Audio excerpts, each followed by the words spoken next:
Hello everyone, today we're going to be taking a deeper look at the Criticon Dynamap Pro 200. Today we're going to be going over 5 main things.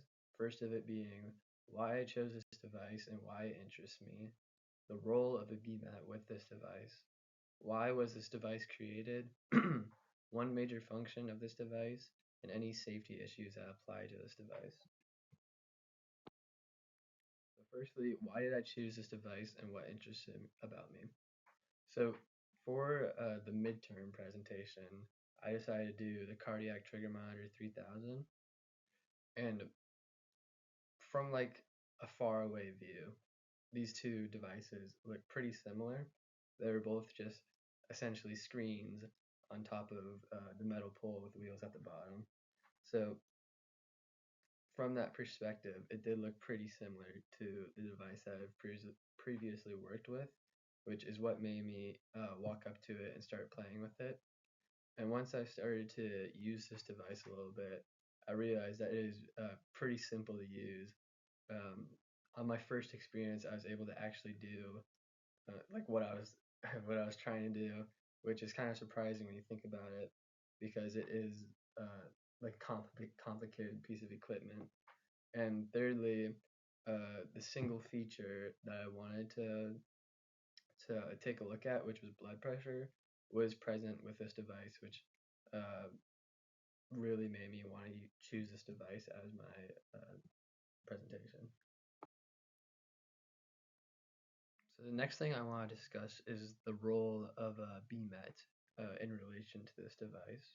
So a BMET is going to make sure that this device is safe and accurate and just functioning properly. So the first thing they might do is inspect for physical damage. This could be anything like making sure that the cuff and the tubing don't have any damage or leaks in them. Because if this damage is present, it can make the cuff not inflate and deflate properly, and this could have the effect of later down the road when this device is being used, it could give improper readings, and that could have the effect of a patient not getting the care that they need. Um, Another thing a BMET might do is test alarms and controls, and this is actually what I do in my demonstration video later on.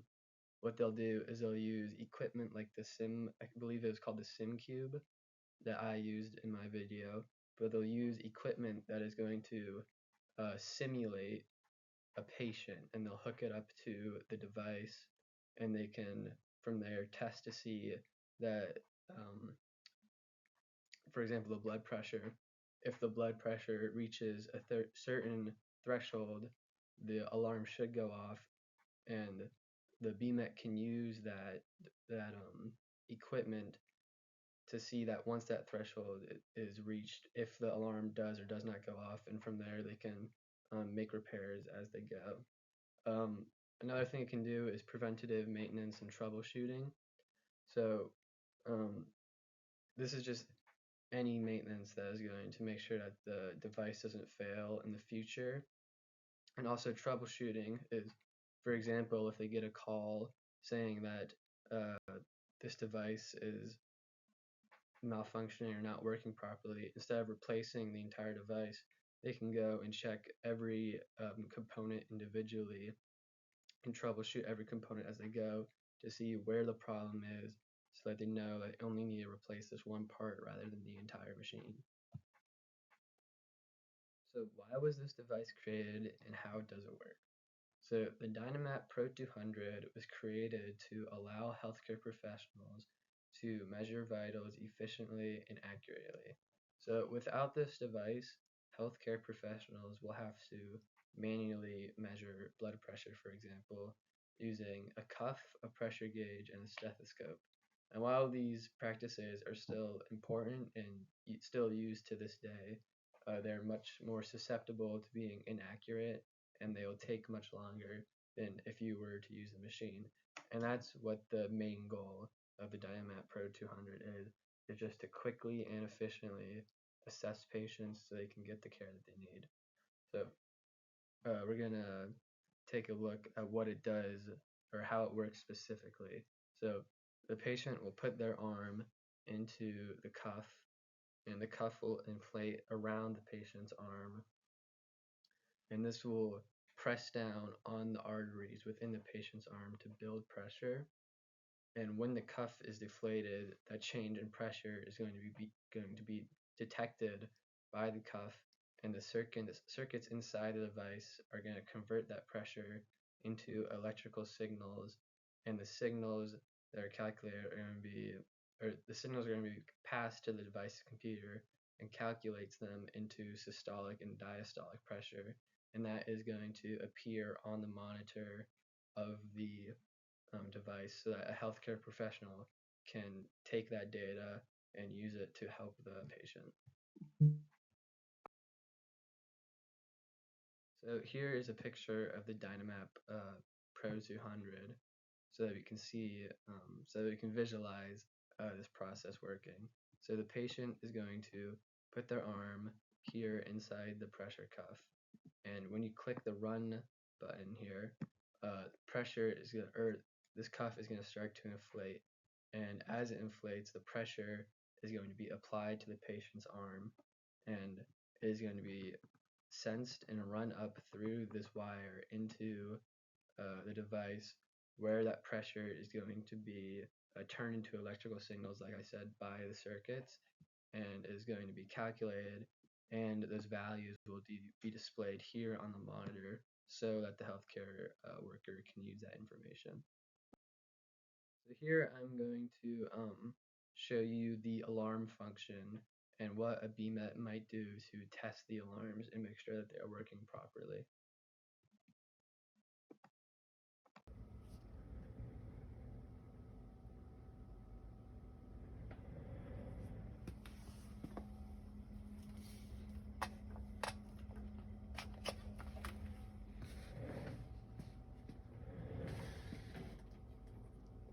So as you saw there, I needed to plug the device in order to use it, which is interesting because that means that the device does not have an internal battery. So if that outlet was to be overworked, or if there were to be electrical issues inside a healthcare facility, that means that this device would not be able to work properly, and it just can't run without that outlet.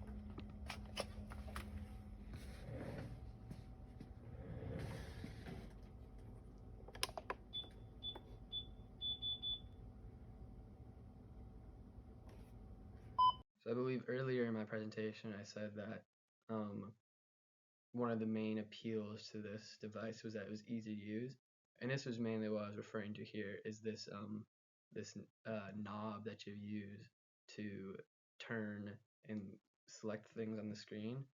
And what happens is, as you turn it to the left, the selection goes to the left, and when you turn it to the right, it goes to the right. And the thing is, you can't go up or down. It's really, once you run into the walls of the screen, it goes up and down on its own, which is kind of interesting because it doesn't have like a typical pad that you would think, up, down, left, right arrows that you would think.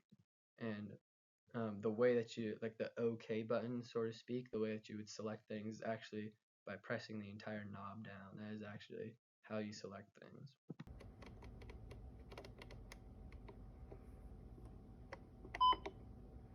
So you see there, I select alarms, and it pops up with all these values, and these values are the thresholds that the device is set to. So once it passes the certain threshold or falls below that certain threshold, that is when the alarm will go off, and this is where you set those values.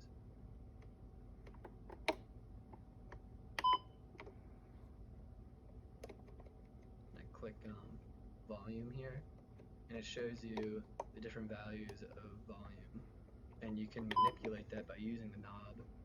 Turning the knob to the left will turn the volume down, and turning it to the right will turn the volume up.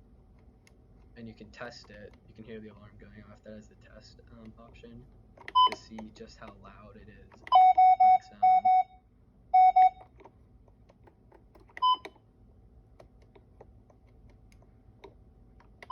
And there I'm just testing a louder option and a softer option.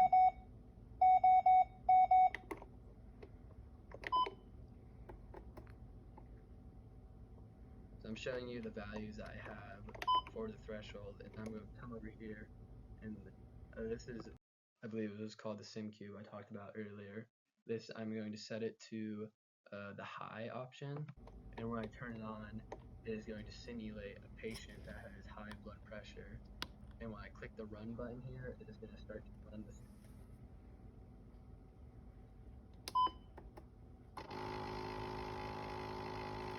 You see, as it runs, it's fast, right? As it would regularly. And typically, there's going to be a patient's arm that the pressure is going to be applied to. But because I'm using the SimCube, all of that is going to be simulated by the machine. This process takes a little bit of time. But as you see, it's getting more and more clear as we go.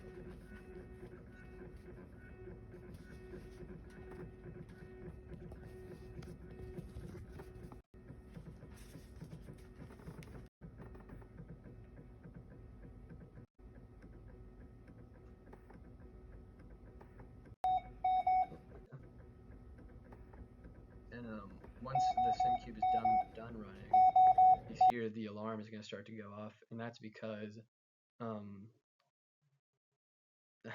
that's because it was the data has been sent back to the device and is picking up that the blood pressure is higher than the threshold that I set, and you can hear the alarm going off.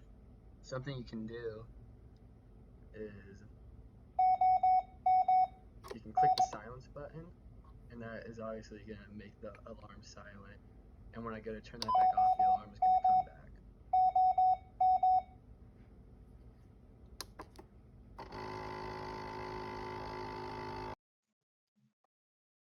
So lastly, what is the biggest safety issue with this device, and has there ever been a recall? So the main safety issue that this device has is just getting any improper readings or any malfunctions that occur while this device is running its procedures. So the negative effect of this um, possible safety issue is that a patient's readings could be improper, and I talked about this earlier. And improper readings, um, they'll they'll make it so that the patient doesn't get the procedures that they need and the care that they need. Some reasons that these improper readings might come about are if the cuff is damaged, or there's a leak in the tubing, or the machine isn't calibrated properly, and there's so many things that could cause these improper readings. And it really is the job of the BMAT to make sure that there are no issues and that nothing happens because of those issues. From what I've seen on the FDA website, there have been no recalls for the Dynamap 200 Pro, which means that this device is doing pretty well in its field. However, there is one incident that I saw where it was what happened was that the blood pressure cuff cycled faster than it was supposed to, and it got really tense on a patient's arm, and this led to a lot of bruising. And it sounds like to me like a calibration issue within the machine, relating to how quickly the cuff is tightened. And that really is the role, like I said earlier, the role of the BMAT, just to make sure that things like that doesn't happen, and make sure that the device is calibrated how it should be to prevent any issues from happening later on.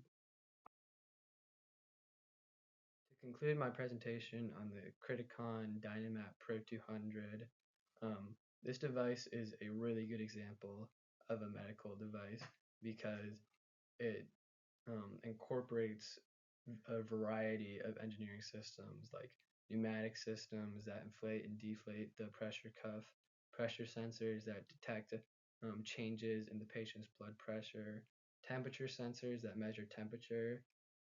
That's not a feature that I went over in this presentation, but the Dynamap Pro 200 has many features and measures almost all vital signs for a patient. And it also has a display that communicates the readings from the test to the healthcare professional so that a patient can receive the care that they need. And this just goes to show the role of the biomedical engineering technician plays an important role in maintaining, testing, and troubleshooting a device to make sure that the patient gets the care they need without having the chance that something goes wrong.